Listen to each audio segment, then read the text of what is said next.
the first item on your list is the Hitchhiker's Guide to the Galaxy.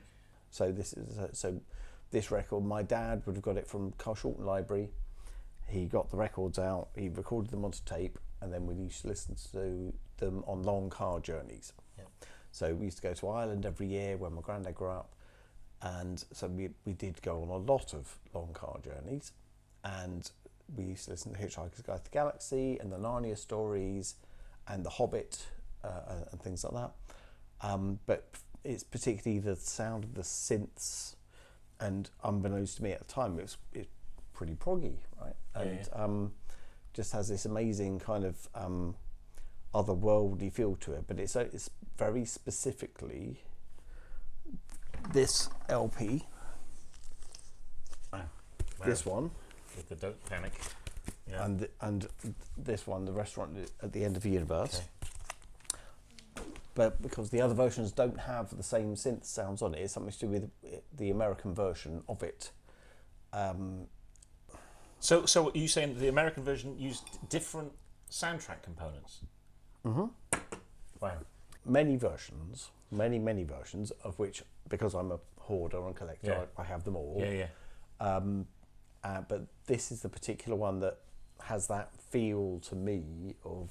Those sounds, they still evoke something a bit magical. Does yeah, it still, they do. They do, yeah. And I still do. And it's still, I've always been asthmatic and used to get tonsillitis a lot when I was a kid. So I used to be sick quite a lot when I was about 6-7 years old, and would just be in bed listening to the Hitchhiker's Guide to the Galaxy, but that version. And I still do that now, right? It's comfort listening for me. If I feel tired, sick, whatever, I can put that on, and it's great time. And is this exactly as it was broadcast on British radio? No, that was different. It's not. No. It's different again. I think so. Yeah. Wild. So there's various different versions, but for me, it's all about the synth sound on that, and how I didn't know, but it's pretty proggy and it's pretty far out stuff that's actually going on. And it's the stuff behind the books.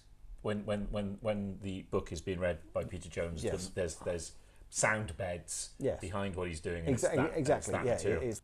Some of the sounds are really squelchy, dirty sounding, kind of synthy stuff, and all of that was going into my head when I was 6 years old, 7 years old. Seeing on here, right, that it's Tim Souster and Paddy Kingsland. Again, do you know if they were the same guys? Paddy Kingsland, I definitely know he was BBC Radiophonic Workshop. Okay. So perhaps this is not a US version, but Paddy Kingsland was definitely BBC Radiophonic Workshop with Delia Derbyshire and all of that. Yeah, see?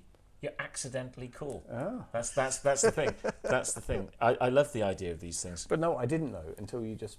Yeah. I've never looked at it that close. But it's interesting the way these things permeate and stay with you. That theme that I really like, Journey of the Sorcerer. I think, is it the Eagles? It is the Eagles, yeah. This says it's by Bernie Leadon, arranged by Tim Souster. So it's not the original...